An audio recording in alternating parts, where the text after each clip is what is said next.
हाय friends, myself doctor Khushbu और आज हम लोग हीमेटॉक्सिलिन एंड इयोसिन स्टेन के बारे में पढ़ेंगे कि और उस हीमेटॉक्सिलिन एंड इयोसिन स्टेन का क्या यूज है, ये कितने टाइप का होता है और उससे रिलेटेड जो भी वाइवा क्वेश्चंस हैं उसके बारे में हम लोग आज पढ़ेंगे। तो सबसे पहले हम लोग ये जानते हैं कि जो हीमेटॉक्सिलिन एंड इयोसिन स्टेन है उसके केमिकल जो फॉर्मूला होते हैं वो क्या होते हैं। जैसा आप इस फोटो में देख रहे हैं तो जो हीमेटॉक्सिलिन होता है उसमें कार्बन जो होते हैं वो 16 इन नंबर होते हैं, carbon 16 in number, hydrogen 14 in number, whereas एज ऑक्सीजन 6 इन नंबर होते हैं। तो हमारा जो बेंजीन रिंग है उसके साथ ये अटैच्ड होते हैं ऑक्सीजन और हाइड्रोजन और C16H14O6 ये हीमेटॉक्सिलिन का केमिकल फॉर्मूला है। वहीं पे हम लोग जब इयोसिन को देख पा रहे हैं इस फोटो में, जैसा कि हमारा जो बेंजीन रिंग है वो मोर नंबर ऑफ कार्बन को कंटेन कर रहा है जिसका केमिकल फॉर्मूला है C20H8Br2N2NO9। तो हम लोग को इसके बारे में एक रफ आइडिया रखना है कि केमिकल जो फॉर्मूला है वो क्या है, उसका स्ट्रक्चर कैसा होता है और इसका सिग्निफिकेंस क्या है वो हम लोग आगे पढ़ेंगे। तो ये हीमेटॉक्सिलिन और इयोसिन स्टेन बहुत ही इम्पॉर्टेंट होता है हिस्टोपैथोलॉजी के लिए, जो हम स्टेनिंग करते हैं उस चीज़ के लिए। और गाइज ये वीडियो थोड़ा लंबा होगा तो काइंडली इस वीडियो को एंड तक देखेंगे सो दैट आपका जितना भी वाइवा क्वेश्चन है वो कवर हो जाए। तो आगे हम लोग देखते हैं जो हीमेटॉक्सिलिन है वो कैसे प्राप्त होता है हमें। तो जो हार्डवुड और लॉगवुड होते हैं ट्री के, वो ट्री स्पेशल ट्री है हमारा, दैट इज हीमेटॉक्सिलॉन कैम्पेचियनम। तो ये जो ट्री है इस ट्री के हार्डवुड मतलब जो मेन पार्ट है अंदर का हिस्सा, जो फोटो में आप देख रहे हैं एक लकड़ी का अंदर का हिस्सा, तो वहाँ से ये एक्सट्रैक्ट होता है वार्म वाटर के साथ और प्रेसिपिटेट होता है एक्वस यूरिया सॉल्यूशन में। फिर हम लोग इसको तैयार करते हैं और ये हम लोग यूज़ में लाते हैं इसको। और इसको यूज में लाने से पहले इसमें बहुत सारी चीज़ें हम लोग ऐड करते हैं, उसके बारे में भी हम लोग यहाँ पे पढ़ेंगे। तो ये ट्री कौन सा होता है इसके लिए भी वाइवा क्वेश्चन होता है। तो ये ट्री आप याद रखेंगे हीमेटॉक्सिलॉन कैम्पेचियनम के हार्डवुड से ये एक्सट्रैक्ट किया जाता है। और आगे हम लोग इसकी हिस्ट्री के बारे में थोड़ा सा जान लेंगे कि हीमेटॉक्सिलिन जो है वो कैसे आया था। तो सबसे पहले जो इसको वॉल्टेयर जो है वो उन्होंने 1800 आई थिंक 64 में इन्होंने एस्टैब्लिश किया था वॉल्टेयर ने इसको। उसके बाद बॉम्बर ने जो है इसमें मॉर्डेंट को इंट्रोड्यूस किया था। मॉर्डेंट क्या होता है इसके बारे में हम लोग पढ़ेंगे और इसके यूज इसका पर्पस क्या है इसको इंट्रोड्यूस करने का आगे हम लोग इस वीडियो में देखेंगे। तो बॉम्बर इनको मॉर्डेंट को इंट्रोड्यूस किए थे। उसके बाद हेडहेंस ने इसको साइटोलॉजी में यूज किया था। इसके हेडहेंस के बाद जो इहरिच है इन्होंने इसको स्टेबल किया था ग्लेशियल एसिटिक एसिड को इंट्रोड्यूस करके। तो इस तरह से इसकी हिस्ट्री जो है वो काफ़ी ओल्ड है। और अभी जो भी इसमें चेंजेज हैं, जो भी चीज़ ऐड किए गए हैं उसके क्या सिग्निफिकेंस है उसके बारे में हम लोग यहाँ पे डिस्कस करेंगे। तो हीमेटॉक्सिलिन एंड इयोसिन का जो प्रिंसिपल है तो बेसिकली क्या है कि जो भी एक सेल है, मान लीजिए कि ये हमारा ये एक हमारा सेल है जिसका अंदर एक न्यूक्लियस है, ठीक है। तो ये न्यूक्लियस का क्या स्टेन होगा और साइटोप्लाज्म का क्या स्टेन होगा। तो जो हमारे सेल के अंदर जो न्यूक्लियस प्रेजेंट है वो उसका जो नेचर है वो न्यूक्लियस जो होता है एसिडिक इन नेचर होता है। जैसा हम लोग जानते हैं कि राइबो न्यूक्लिक एसिड ये सब हमारे न्यूक्लियस में प्रेजेंट होते हैं। तो सेल का जो नेचर है वो एसिडिक इन नेचर होता है। और तो जब हम किसी भी सेल को स्टेन करते हैं तो उसका जो न्यूक्लियस है वो बेसिक स्टेन को इंटेक करता है, मतलब बेसिक स्टेन को लेगा। तो इसका जो प्रिंसिपल है the acidic component of the cell has the ability to basic dye and the basic component of the cell has the affinity to acidic dye।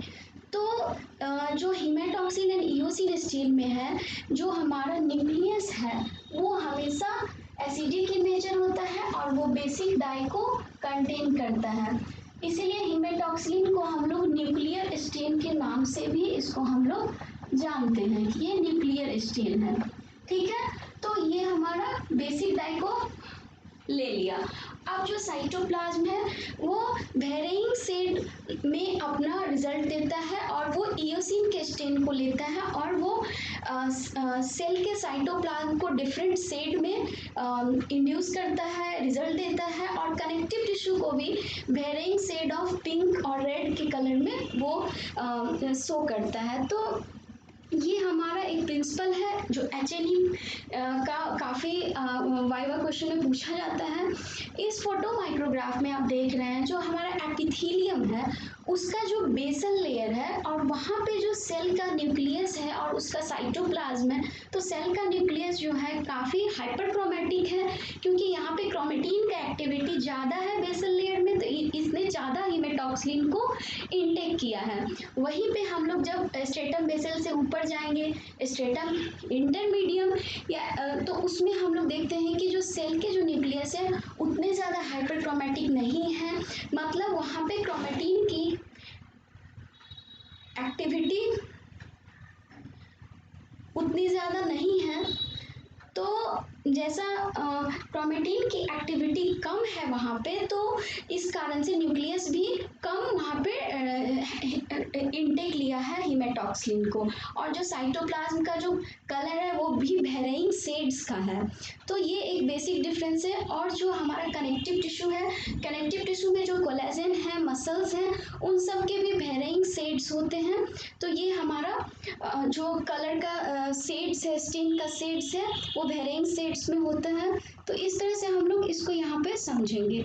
उसके बाद जो स्टेनिंग ये होता है ये दो टाइप का होता है, या तो ये प्रोग्रेसिव स्टेन होता है या रिग्रेसिव स्टेन होता है। इस पे भी हम लोग को क्वेश्चन पूछा जाता है कि प्रोग्रेसिव स्टेन जो है वो क्या है।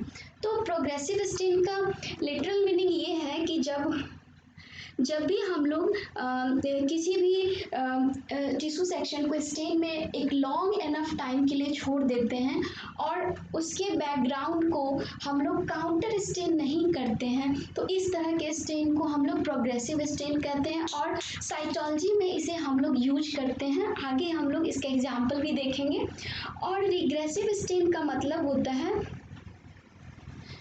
जो रिग्रेसिव स्टेन है उसमें हम लोग देखेंगे कि जो भी हमारा हीमेटॉक्सिन और इओसिन है वो हमारा यूज होता है, और यहाँ पे हम लोग रिग्रेसिव स्टेन में काउंटर स्टेन हम लोग यूज करते हैं। तो जो काउंटर स्टेन है वो हमारा इओसिन होगा और इसमें हमारा बैकग्राउंड भी कलर्ड होगा, जबकि प्रोग्रेसिव स्टेन में जैसा हम लोग देख पा रहे हैं इस पिक्चर में कि जो हमारा बैकग्राउंड है वो डिसर्नेबल है, वो विजिबल नहीं है, मतलब वो कलर भी नहीं लिया है और बैकग्राउंड खाली है। उसी तरह से हमारा रिग्रेसिव स्टेन में काउंटर स्टेन होने के बाद जो हमारा बैकग्राउंड है वो जो होता है वो कलर्ड हो जाता है। तो ये एक बेसिक डिफरेंस होता है। तो ये जो प्रोग्रेसिव और रिग्रेसिव होता है इसमें एक स्टेप है डिफरेंशिएशन। तो ये डिफरेंशिएशन क्या होता है? तो डिफरेंशिएशन बेसिकली जब भी हम किसी भी टिश्यू सेक्शन को डालते हैं स्टेन के अंदर, तो एक वो इंटायर टिश्यू सेक्शन एक ही कलर का हो जाता है, और उस एक ही कलर में जो जब हम इसको सेलेक्टिव डी स्टेनिंग करते हैं, मीन्स जो हमारा पहले इंटायर टिश्यू सेक्शन जो हीमेटॉक्सिन स्टेन को यूज करने के बाद एक जैसा हुआ था, जब हम इसको अल्कोहल से अल्कोहल में 10 सेकेंड या कुछ सेकेंड्स के लिए रखते हैं तो ये सेलेक्टिव डी स्टेनिंग करता है। मीन्स जो टाइटली बाउंडेड स्टेन होते हैं, जो न्यूक्लियस हमारा रिटेन करता है मेटॉक्सिन के कंपोनेंट को, वो वॉश नहीं होगा, बाकी जो हमारे एरिया हैं वो खाली हो जाएंगे, और उसके बाद हम लोग काउंटर स्टेन इओसिन से करेंगे। तो ये जो एक स्टेप है हमारा वो काफ़ी इम्पॉर्टेंट होता है। उसके बाद हम लोग यहाँ पे देखेंगे कि जो प्लांट के बारे में हम लोगों ने पहले ही पढ़ लिया था कि जो प्लांट है हिमेटॉक्सिलॉन कैम्पेचियनम के हार्टवुड से ये बनता है। और अब जो है हिमेटॉक्सिलिन में अपना कलर प्रॉपर्टी नहीं होता है, तो ये जो कलर प्रॉपर्टी है इसको हम लोग दो तरीके से इसमें इंड्यूस करते हैं। हिमेटॉक्सिलिन जो है हीमेटीन में कन्वर्ट होता है, तो ये दो तरीके से होता है, या तो केमिकल ऑक्सीडाइजिंग एजेंट से होता है या नेचुरल राइपनिंग होता है। तो जब केमिकल ऑक्सीडाइजिंग एजेंट जो होता है वो हमारा sodium iodate and mercuric oxide होता है, जो कि हमारे हिमेटॉक्सिलिन को हीमेटीन में कन्वर्ट करता है, तो वो कलर को रिटेन करने के लिए एबल होता है, क्योंकि हिमेटॉक्सिलिन में अपना कलर प्रॉपर्टी नहीं होता है। अब ये नेचुरल ऑक्सीडेशन और केमिकल ऑक्सीडेशन के लिए जो ये रिस्पॉन्सिबल है केमिकल के लिए, sodium iodate and mercuric oxide, इसको हम लोग याद रखेंगे। ठीक है, इसके बाद हम लोग देखेंगे कि जो कैसे ये हिमेटीन में कन्वर्ट हुआ। मीन्स जो हिमेटॉक्सिलिन का केमिकल स्ट्रक्चर था C16H14 और O6, इसमें से हाइड्रोजन का लॉस हो जाता है, एक हाइड्रोजन का लॉस हो जाता है और इलेक्ट्रॉन का भी, तो जो स्ट्रक्चर बनता है जैसा आप इस फोटो में देख रहे हैं, तो वो हिमेटीन होता है और एबल होता है कलर को रिटेन करने के लिए। अब यहाँ तक हम लोग समझ गए हैं। इसके बाद हम लोग पढ़ेंगे कि जो की फैक्ट ऑफ हिमेटीन क्या है, कि हिमेटीन इसको एबल करता है, एक हिमेटीन जो है वो एनायनिक फॉर्म में होता है और पुअर एफिनिटी होता है एनायनिक टिश्यू एलिमेंट के लिए। एनायनिक टिश्यू एलिमेंट के लिए इसका पुअर एफिनिटी होता है, ये बहुत इंपॉर्टेंट लाइन है। तो इसके एफिनिटी को हम लोग कैसे इन्हेंस करेंगे, तो हम लोग यहाँ पे हिमेटीन को जो है मॉर्डेंट ऐड करेंगे। तो अब क्या है, मॉर्डेंट जो है ये पॉजिटिव चार्ज कन्फर्स करता है और अब ये हिमेटीन को एबल करता है so that it can make to anionic tissue element. मतलब अब इसके कलर को ये एनायनिक टिश्यू एलिमेंट को ये जो हिमेटीन है आफ्टर एडिंग ऑफ मॉर्डेंट ये एबल हो जाएगा बाइंड होने में। अब जब हमारा हिमेटीन एबल हो गया है एनायनिक टिश्यू एलिमेंट के साथ बाइंड होने पे, तो हिमेटॉक्सिलिन अब बाइंड करेगा मॉर्डेंट से और इस तरह से एक कॉम्प्लेक्स क्रिएट होगा that is known as tissue mordant hematoxylin complex link. और ये भी काफ़ी इम्पॉर्टेंट है। यहाँ पे आप देख पा रहे हैं कि कैसे पहले हिमेटीन एबल नहीं था क्योंकि ये एनायनिक था और इसको एबल नहीं था एनायनिक टिश्यू एलिमेंट को बाइंड करने के लिए, तो हमने मॉर्डेंट मिलाया, अब ये एबल हो गया बाइंड होने के लिए एनायनिक टिश्यू एलिमेंट से। और अब हिमेटॉक्सिलिन मॉर्डेंट से बाइंड होके एक कॉम्प्लेक्स लिंक तैयार करता है जिसको हम लोग एक tissue mordant hematoxylin complex link बोलते हैं। तो ये भी एक इम्पॉर्टेंट स्टेप है इस स्टेनिंग का। उसके बाद जो स्टेनिंग और डाई का एक बेसिक डिफरेंस है कि स्टेन क्या होता है और डाई क्या होता है। तो स्टेन वो चीज़ होता है जो सिंपल वॉशिंग से नहीं धुले, मीन्स वो रिटेन रहे, तो इसमें मॉर्डेंट होता है ऐड, जबकि डाई में मॉर्डेंट नहीं होता है। तो ये एक बेसिक डिफरेंस है, इससे भी क्वेश्चंस रहते हैं। उसके बाद हम लोग जो सेकेंड चीज़ है कि टाइप ऑफ हिमेटॉक्सिलिन, तो ये जो क्लासिफिकेशन है ये according to which mordant we use, ये classification according to mordant use पे बना है कि बेसिस ऑफ मॉर्डेंट किस टाइप का मॉर्डेंट हम हिमेटॉक्सिलिन में ऐड करते हैं उसके अकॉर्डिंग क्लासिफिकेशन तैयार हुआ है। तो जो एलएम हिमेटॉक्सिलिन है हमारा, फिर सेकेंड में आयरन हिमेटॉक्सिलिन है, the third one is the tungsten hematoxylin, then molybdenum hematoxylin and lead hematoxylin. तो ये सारे क्लासिफिकेशन है according to use of mordant की किसमें कौन सा करते हैं। तो एलएम हिमेटॉक्सिलिन जो है वो हम लोग रूटीनली यूज करते हैं और इसके अंदर जो है हमारा इहरिच हिमेटॉक्सिलिन, डेलाफील्ड, मेयर्स, हैरिस, कोल्स और कैरेसिस एंड गिल्स हिमेटॉक्सिलिन आता है। इसमें भी क्लासिफिकेशन जो है वो नेचुरल राइपनिंग और केमिकल राइपनिंग है। तो नेचुरल राइपनिंग में ऑक्सीडेशन जो है 3 to 4 मंथ्स में हिमेटॉक्सिलिन का खुद से हो जाता है हिमेटीन में कन्वर्जन। जबकि हम लोग जो केमिकल राइपनिंग जिसमें कि हम लोग sodium iodide and mercuric oxide use कर रहे हैं वो इंस्टेंटेनियसली हिमेटीन का कन्वर्जन हो जाता है हिमेटॉक्सिलिन से। तो ये जो एग्जाम्पल पूछा जाता है कि नेचुरल राइपनिंग एलम हिमेटॉक्सिलिन का एग्जाम्पल बताइए, तो वो आपको याद रखना है इहरिच और डेलाफिल्ड जो है वो नेचुरल राइपनिंग होता है। वहीं पर जो केमिकल ऑक्सीडाइजिंग एजेंट यूज करने के बाद राइपनिंग होता है तो उसके बारे में जो एग्जाम्पल है वो भी आपको याद रखना है, जैसे गिल्स, मेयर्स, हैरिस, ये कोल्स, कैरेजीज, ये सब हमारा केमिकल राइपनिंग है। तो इसके बारे में थोड़ा थोड़ा सा हम लोग जानेंगे। जो हमारा इहरिच हिमेटॉक्सिलिन है वो म्यूसिन को एबल होता है स्टेन करने में म्यूकोपॉलीसेकेराइड ऑफ द कार्टिलेज को भी, and it is also recommended for the staining of bone and cartilage. तो ये इसका यूज हो गया, यूज को भी हम लोग ध्यान में रखेंगे। तो उसके बाद हम लोग डेलाफिल्ड हिमेटॉक्सिलिन पढ़ते हैं। ये भी काफ़ी लॉन्ग लाइफ होता है इसका, क्योंकि ये भी नेचुरल राइपनिंग होते हैं हिमेटॉक्सिलिन। तो जो भी एलम हिमेटॉक्सिलिन नेचुरल राइपनिंग होंगे उसका सेल्फ लाइफ ज़्यादा होगा और ये उसका एक एडवांटेज है। तो इसमें जो है क्योंकि इसमें ऑक्सीडेशन का जो प्रोसेस है वो स्लो होता है। तो जैसा हिमेटॉक्सिलिन को हम लोग पढ़े हैं तो उसमें जो बेसिक कंपोनेंट है हमारा, जैसे कि जो नेचुरल राइपनिंग है उसमें सिर्फ मॉर्डेंट होता है ना कि ऑक्सीडाइजिंग एजेंट, और उसके अलावा जो मिला होता है ग्लिसरीन, तो ग्लिसरीन का फंक्शन होता है स्लो ऑक्सीडेशन प्रोसेस, ठीक है। उसके बाद डेलाफिल्ड हिमेटॉक्सिलिन का भी बेटर न्यूक्लियर डिटेल्स होते हैं। ये this photomicrograph is showing our Delafield hematoxylin. उसके बाद हम लोग पढ़ेंगे जो मेयर्स हिमेटॉक्सिलिन होते हैं। अब जो मेयर्स है ये हमारा केमिकल राइपनिंग होते हैं और इसमें हम लोग यूज करते हैं सोडियम आयोडेट। अब जो हमारा इसका जो फोटो माइक्रोग्राफ है यहाँ पे उसको हम लोग ध्यान से देखेंगे तो इसमें हम लोग देख रहे हैं कि ये जो हमारा dark blue in colour nucleus है, मसल जो है वो रेड इन कलर है, और जो हमारा न्यूक्लिक एसिड प्रोटीन के साथ एसोसिएटेड है वो हमारा पर्पल इन कलर है।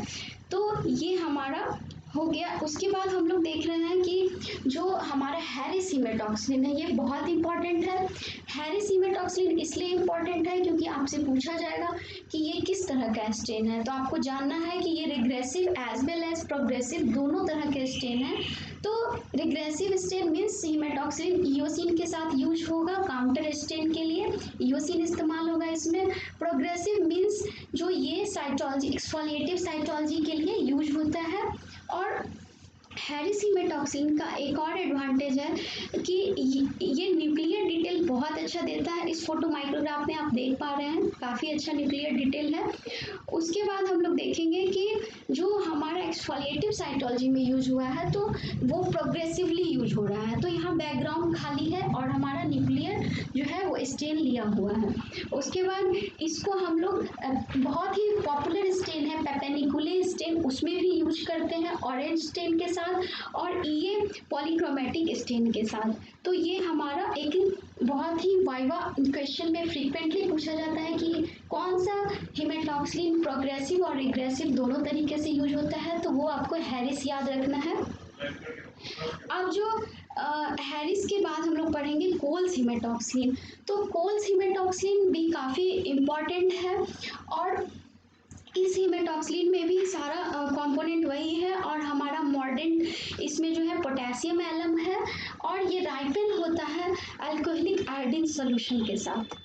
इसके बाद जो हमारा एलम हिमेटॉक्सिलिन में एक कैरेजीज हिमेटॉक्सिलिन है, ये काफ़ी इंपॉर्टेंट है। वो इसलिए क्योंकि अर्जेंट फ्रोजन सेक्शन में इसको हम लोग यूज करते हैं और ये पूछा जाता है कि अर्जेंट फ्रोजन सेक्शन में हम लोग क्या यूज करते हैं। तो इस फोटो माइक्रोग्राफ में हम लोग देख रहे हैं जो अर्जेंट फ्रोजन सेक्शन है उसमें जो हिमेटॉक्सिलिन यूज होता है दैट इज कैरेजीज हिमेटॉक्सिलिन।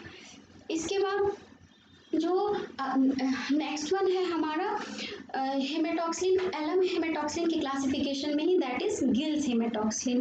तो इसमें भी सारा कॉम्पोजिशन वही है। और हमारा जो इसमें केमिकल ऑक्सीडाइजिंग एजेंट है सोडियम आयोडेट है, ग्लेशियल एसिटिक एसिड है, उसका काम होता है कि शार्पेन करना, स्टेनिंग के प्रॉपर्टी को शार्पेन करना। और इसको हम लोग यूज करते हैं जो मोर ये काफ़ी स्टेबल होता है एज कम्पेयर टू हेरिसिमेटॉक्सिलिन। ये इसका एडवांटेज है गिल सिमेटॉक्सिलिन का। अब गिल सिमेटॉक्सिलिन के बाद हम लोग डिसएडवांटेज ऑफ एलम हिमेटॉक्सिलिन क्या है। तो डिसएडवांटेज ऑफ एलम हिमेटॉक्सिलिन ये बहुत इंपॉर्टेंट है, क्योंकि जो भी हमारा एसिडिक स्पेशल स्टेन होते हैं जैसे बेंजोएसन स्टेन, तो उस जब हम हिमेटॉक्सिलिन से एलम हिमेटॉक्सिलिन से टिश्यू सेक्शन को स्टेन करेंगे और उस पर हम लोग पिक्रिक एसिड और एसिड फिशिन का मिक्सचर जो बेंजोएसन में प्रेजेंट होता है काउंटर स्टेन करेंगे, तो जो पिक्रिक एसिड है वो हमारे बेसिक कंपोनेंट को ले लेगा। तो बेसिक कंपोनेंट हमारा हिमेटॉक्सिलिन होता है, तो एलम हिमेटॉक्सिलिन एसिड रेसिस्टेंट नहीं होता है, जिस कारण जो हमारा न्यूक्लियस है वो डिसर्नेबल हो जाएगा, विजिबल नहीं रहेगा। तो इसके लिए जो सब्स्टिट्यूट हम लोग यूज करेंगे तो वो है सिलेस्टिन ब्लू हिमेटॉक्सिलिन। ये एसिड रेसिस्टेंट होते हैं, तो जो भी हम स्पेशल स्टेन करेंगे तो उसमें ये जो है नहीं खींचेगा हिमेटॉक्सिलिन के कलर को न्यूक्लियस से। और इसके अलावा सिलेस्टिन ब्लू के अलावा हम लोग वीगर्ड हिमेटॉक्सिलिन भी यूज करते हैं, वो भी एसिड रेसिस्टेंट होता है। तो ये एक डिसएडवांटेज था जब जिसके लिए हम लोग यूज करते हैं अलग तरह का हिमेटॉक्सिलिन, दैट इज सिलेस्टिन ब्लू और वीगर्ड हिमेटॉक्सिलिन। तो ये आपको याद रखना है कि जो एसिड रेसिस्टेंट हिमेटॉक्सिलिन कौन सा होता है। अब हम लोग इयोसिन के स्ट्रक्चर के बारे में पढ़ेंगे। तो इयोसिन क्या होता है, ये वीडियो थोड़ा लंबा हो रहा है तो हम लोग इयोसिन स्टेन को देख लेंगे यहाँ पे briefly. Eosin Y, ethyl eosin and eosin V, ये तीन तरह के इयोसिन होते हैं। The first one is the eosin Y and it is most commonly used. And the chemical formula जो होते हैं कार्बन C20 होते हैं, हाइड्रोजन 8 होते हैं, ब्रोमीन 2 होते हैं, नाइट्रोजन 2 एंड ऑक्सीजन 9। यहाँ पे आप लोग इस स्ट्रक्चर को भी ध्यान में रखेंगे, क्योंकि केमिकल फार्मूला क्या है, किस तरह से बेंजीन रिंग पे हमारा hydrogen, bromine, nitrogen and oxygen जुड़े हुए हैं। तो ये हमारा इयोसिन का केमिकल स्ट्रक्चर हो गया। अब इसमें वाई जो है वो मोस्ट कॉमनली यूज्ड होता है। ऐसा इसलिए है क्योंकि ये जो होता है हमारा वाटर सोलेबल है, और sometime it is also alcohol soluble, but और इथाइल इयोसिन जो है हमारा वो एल्कोहल सोलेबल होता है। और इयोसिन बी जो है nowadays it is rarely used. अब इयोसिन का हमने केमिकल स्ट्रक्चर पढ़ लिया, मोस्ट कॉमन यूज पढ़ लिया, और इसमें जो मिलाया जाता है थाइमॉल को यूज किया जाता है, जो कि एंटी फंगल होता है और फंगस के ग्रोथ को इनहिबिट करता है। तो ये ओवरऑल हमारा कॉम्पोजिशन है। आप इसके परसेंटेज को देख लेंगे, बुक से भी रेफर कर सकते हैं उसको याद करने के लिए। अब जो हमारा नेक्स्ट पार्ट है, जो ये किस तरह से हम लोग यूज करते हैं कॉम्बिनेशन में हिमेटॉक्सिलिन और इयोसिन को, तो उसके बाद हम लोग देखेंगे कि जो मोस्ट कॉमन है वो पूछा जाता है इयोसिन वाई, आप याद रखेंगे। अब इयोसिन के सब्स्टिट्यूट क्या क्या होते हैं, मीन्स जो हमारा हिमेटॉक्सिलिन और इयोसिन का कॉम्बिनेशन के बाद जो रिजल्ट आया है उसको और अच्छा देखने के लिए हम लोग सब्स्टिट्यूट में इयोसिन के जगह पर इस्तेमाल कर सकते हैं। तो वो फ्लॉक्सिन बी है, और जो हमारा बेब्रिज स्कारलेट है। तो बेब्रिज स्कारलेट हम लोग मैसन्स ट्राइक्रोम जब करते हैं तो जो हमारा बेब्रिज स्कारलेट है वो यूज होता है वहाँ पे, और वहाँ पे जो हमारा मसल है वो ब्राइटर रेड इन कलर दिखता है। तो ये एक सब्स्टिट्यूट है, ये भी आपसे पूछा जा सकता है कि इयोसिन का सब्स्टिट्यूट का नाम बताओ। अब जो हमारा लैब का प्रोसीजर है, लैब के प्रोसीजर में सबसे पहले हम लोग डिवैक्सिंग करते हैं, उसके बाद हम लोग जाइलिन में टिश्यू सेक्शन को डिवैक्स किए हुए टिश्यू सेक्शन को रखते हैं, सो दैट कि यहाँ से जो भी फिक्सेटिव हमारे टिश्यू सेक्शन में प्रेजेंट हो वो रिमूव हो जाए। तो थोड़ा सा हम लोग जाइलिन के बारे में भी थोड़ा सा देख लेते हैं कि जाइलिन क्या होता है। तो बेसिकली जो जाइलिन का कंपोनेंट है वो हमारा जो बेंजीन रिंग है उसके साथ 2 मिथाइल ग्रुप अटैच होते हैं, और ये एबल होता है फिक्सेटिव को रिमूव करने के लिए। फिक्सेटिव के एजेंट को रिमूव करने के लिए। तो जाइलिन के बाद अब हम लोग टिश्यू सेक्शन को हाइड्रेट करेंगे। तो हम लोग टिश्यू सेक्शन को डायरेक्टली पहले एब्सोल्यूट अल्कोहल में देते हैं सो दैट ये डिहाइड्रेट हो जाए कम्प्लीटली। फिर सीक्वेंस में अल्कोहल के ग्रेड को कम करते हैं, देन 100 से 90, 90 से 70 करते हुए इस तरह से जो हम 70% पे अब हमारा टिश्यू सेक्शन हाइड्रेट हो गया। पहले डिहाइड्रेट किए फिर हाइड्रेट किए। अब इस हाइड्रेट के बाद हम लोग टिश्यू सेक्शन को हेमाटोक्सिन में डिप करते हैं, देन हम लोग इसे वॉश करते हैं। अब हमारा इंटायर टिश्यू सेक्शन एक ही कलर का हो गया है। अब इस टिश्यू सेक्शन को हम लोग डिफ्रेंशिएट करते हैं। डिफ्रेंशिएट मीन्स हम लोग सेलेक्टिव डीस्टेनिंग करेंगे। सेलेक्टिव डीस्टेनिंग मीन्स हम लोग एसिड अल्कोहल में इसको 10 सेकेंड के लिए रखेंगे और जो भी लूजली बॉन्डेड स्टेन होंगे वो हट जाएंगे। जैसे कि हमारे न्यूक्लियस जो टाइटली बॉन्डेड रहेंगे हेमाटोक्सिलिन के साथ वो नहीं हटेंगे, लेकिन बाकी जो बैकग्राउंड है हमारा वो खाली हो जाएगा। उसके बाद हम लोग एक इम्पॉर्टेंट स्टेप करते हैं ब्लूइंग। ब्लूइंग क्या होता है, इसमें हम लोग जो आफ्टर डिफ्रेंशिएशन जो हमारा टिश्यू सेक्शन है उसको हम लोग टैप वाटर के नीचे वॉश करते हैं। इस वॉश का पर्पस ये है कि जो टैप वाटर में अल्कलाइन जो नेचर है वो इस जो टिश्यू सेक्शन जो हमारा न्यूक्लियस है उसको ब्लू, डार्क ब्लू में कन्वर्ट कर दे और अच्छे से हमारा टिश्यू सेक्शन में जो न्यूक्लियस है जहाँ जहाँ भी वो अच्छे से विजुअलाइज हो जाए, वो अच्छे से स्टेन पकड़ ले। तो ये स्टेप काफ़ी इंपॉर्टेंट होता है। लेकिन जहाँ भी ब्लूइंग जहाँ भी alkaline nature of tap water नहीं होता है वहाँ पे हम लोग लिथियम आयोडेट यूज करते हैं इंटेंशनली। तो ये भी आपसे पूछा जाएगा कि अगर आपके टैप वाटर का नेचर अल्कलाइन नहीं है तो आप क्या करेंगे, तो वो आपको याद रखना है कि हम लोग लिथियम आयोडेट ऐड करेंगे। उसके बाद हम लोग काउंटर स्टेन करेंगे ईओसिन से, जैसा आप डायग्राम में देख रहे हैं फ्लो चार्ट। और उसके बाद फिर से हम लोग वॉश करेंगे। वॉश करने के बाद हम लोग इसको फिर से यहाँ पे डिहाइड्रेट करेंगे। तो डिहाइड्रेट हम लोग एब्सोल्यूट अल्कोहल में करते हैं, वो भी हम लोग ग्रेड में करेंगे सो दैट कि हमारा टिश्यू टियर ना हो। अब हम लोग इसको कैसे हम लोग डिहाइड्रेट करेंगे, तो फिर हम लोग सीक्वेंस में करेंगे। सबसे पहले हम लोग लो ग्रेड से स्टार्ट करेंगे, तो 90 से फिर 70, 90 एंड 100। तो एब्सोल्यूट अल्कोहल में हम लोग इसको डिहाइड्रेट करेंगे। डिहाइड्रेट के बाद हम लोग इसको क्लियरिंग करेंगे जाइलिन में और देन हम लोग माउंट कर देंगे। तो ये सारा एक जो लैब का प्रोसीजर है वो यहाँ पे हम लोग देख पा रहे हैं। और किस स्टेप में क्या पर्पस है, ब्लूइंग क्या होता है, फिर डिफ्रेंशिएशन क्या है, वो सब हम लोग यहाँ पे देखेंगे। ब्लूइंग में क्या होता है टैप वाटर में, तो ये सारे स्टेप्स हैं जो हम लोग यहाँ पे अभी कवर किए हैं। अब जो रिजल्ट होगा हेमाटोक्सिलिन एंड ईओसिन का, वो न्यूक्लियाई जो है हमारा ब्लू ब्लैक इन कलर होगा। तो यहाँ पे इस फोटो माइक्रोग्राफ में आप देखेंगे कि न्यूक्लियाई जो है वो ब्लू ब्लैक है बेसल लेयर का, फिर स्ट्रेटम बेसल, फिर स्ट्रेटम इंटरमीडियम में जो भी सेल्स प्रेजेंट है वो हमारे उसके न्यूक्लियस उतने हाइपरक्रोमेटिक नहीं है। फिर साइटोप्लाज्म का भी varying shades of pink colour retain किया हुआ है। फिर जो हमारा कनेक्टिव टिश्यू है वो भी वेरिंग शेड्स में है।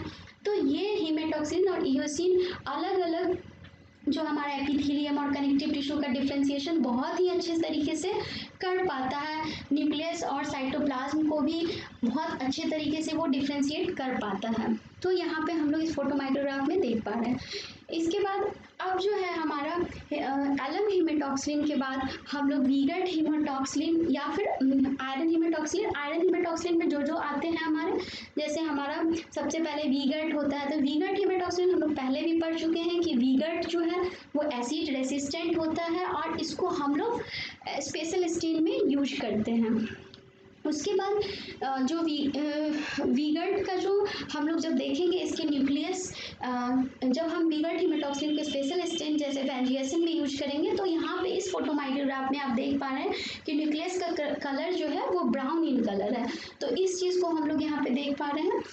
उसके बाद वीगर्ट के बाद हम लोग जो एपिथेलियम में जो हमारे इस नेक्स्ट फोटो माइक्रोग्राफ में भी हम देख पा रहे हैं कि ब्राउन इन कलर हमारा न्यूक्लियस है, एपिथेलियम येलो है और यहाँ पे जो स्पेशल स्टेन यूज हुआ है वो वेंजिएसिन है। उसके बाद हैडहेंस हेमाटोक्सिलिन है। Heidenhain's hematoxylin it is also a type of iron hematoxylin. और आयरन हेमाटोक्सिलिन की एक खास बात है कि इसमें जो है केमिकल ऑक्सीडाइजिंग एजेंट और हमारा जो मॉर्डेंट दोनों आयरन सॉल्ट ही होता है, ठीक है। इसके बाद हेडहेंस में क्या होता है, मॉर्डेंट जो होता है प्री ट्रीटेड होता है, टिश्यू सेक्शन को पहले मॉर्डेंट से ट्रीट करते हैं फिर हेमेटॉक्सिन ऐड करते हैं, लेकिन इससे पहले जितने भी स्टेप्स थे वो मिक्स थे, मॉर्डेंट हेमेटॉक्सिन में इनबिल्ट मिला हुआ होता है। तो ये एक हेडहेंस हेमेटॉक्सिन का यूनिक बात है।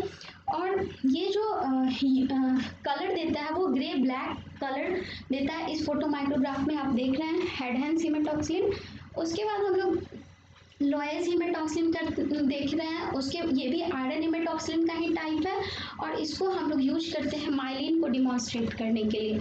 फिर लोएस हेमेटॉक्सिन में हम लोग जैसे सेरेब्रम को हम लोग उसके सेल्स को देखते हैं, तो फर्स्ट पिक्चर में जो है हमारा वो हेमेटॉक्सिन है, नियोसिन है, सेकेंड वन जो है वो हमारा जो हेमेटॉक्सिन यहाँ पे यूज हुआ है वो डिफरेंट है एंड ये भी सारा डिफ्रेंसिएशन है। The first picture in HNE staining, the second one is the modification of iron hematoxylin, okay, and the third one is the crystal fast. So ये तीन टाइप का यहाँ पे इमेज है। तो इसमें हमारा फोकस है कि हम जो मॉडिफिकेशन कर रहे हैं हेमेटॉक्सिन में तो वो सेरेब्रम के सेल्स को कैसे वो स्टेन करता है। उसके बाद हम लोग देखेंगे जो पुरकिंजे फाइबर्स हैं वो भी स्टेन होते हैं ये मॉडिफाइड आयरन हेमेटॉक्सिन में। और अब हम लोग जानेंगे कि वेरकॉफ हेमेटॉक्सिन का क्या यूज होता है। तो वेरकॉफ जो है बेंजियोसिन के साथ भी स्पेशलिस्ट इन बेंजियोसिन में हम लोग यूज करते हैं और ये इलास्टिक फाइबर को स्टेन करता है। तो इस फोटो माइक्रोग्राफ में हम लोग देख रहे हैं कि यहाँ पे हम लोग बेंजियोसिन के साथ वेरकॉफ हेमेटॉक्सिन को यूज किए हैं और इलास्टिक फाइबर जो है वो स्टेन होता है इस हेमेटॉक्सिन की मदद से। तो ये सब सारा हर हेमेटॉक्सिन का अपना एक रोल है। अब हम लोग टंगस्टन हेमेटॉक्सिन पढ़ेंगे। तो टंगस्टन हेमेटॉक्सिन जो है वो दो तरह से आइदर केमिकली वो राइपेन होता है या फिर वो हम लोग नेचुरल राइपेन होता है। तो जो हमारा केमिकल राइपेन होता है मतलब केमिकल ऑक्सीडाइजिंग एजेंट जो यूज होता है उसमें यहाँ पे पोटेशियम परमैंगनेट यूज कर रहे हैं हम लोग। और अब जो नेचुरल राइपेन होता है उसमें हम लोग ऐड नहीं करते हैं किसी भी तरह के ऑक्सीडाइजिंग एजेंट को। और ये जो हेमेटॉक्सिन है वो मसल एस्ट्रेसेंस, न्यूरोग्लिया फाइबर्स एंड फाइब्रिन को डार्क ब्लू में कलर करता है। तो जो ये मसल एस्ट्रेसेंस ये कहाँ हम लोग यूज करेंगे, तो इसको हम लोग यूज करेंगे फॉस्फोटंगस्टिक एसिड हेमेटॉक्सिन को। जैसे जब किसी पेशेंट को हार्ट अटैक आता है और उसके सेल्स को हम लोग स्टडी करते हैं तो ये मसल स्ट्रेसेंस को डार्क ब्लू इन कलर में स्टेन करता है। तो इस फोटो माइक्रोग्राफ में हम लोग देख पा रहे हैं कि यहाँ पे जो कुछ मसल स्ट्रेसेंस है वो नेक्रोज्ड है, लेकिन जो हमारे कुछ मसल स्ट्रेसेंस है वो डार्क ब्लू कलर में स्टेन हो गए हैं। तो ये फॉस्फोटंगस्टिक एसिडिक हेमेटॉक्सिन का यहाँ पे यूज होता है। तो यहाँ पे हम लोग देख रहे हैं कि डिफरेंट टाइप ऑफ हेमेटॉक्सिन है जिसका डिफरेंट यूज है। मॉलिब्डेनम हेमेटॉक्सिन जो है इसमें जो मॉलिब्डिक एसिड होते हैं वो एक्ट करते हैं मॉर्डेंट की तरह मॉलिब्डेन। उसके बाद हम लोग इसका जो कोलेजन और कोर्स रेटिकुलिन फाइबर जो है वायलेट ब्लैक इन कलर होता है, न्यूक्लियाई पेल ब्लू। और ये सब चीज़ आपको ध्यान रखना होगा कि किस हेमेटॉक्सिन में न्यूक्लियाई का कलर क्या होता है। मैंने कोशिश किया है यहाँ पे कि आपको फोटोग्राफ डाल के बताऊँ, तो ये सब थोड़ा सा आपको मेमोराइज करना होगा। लेड हेमेटॉक्सिन इसको हम लोग यूज करते हैं इंडोक्राइन सेल्स को स्टेन करने के लिए।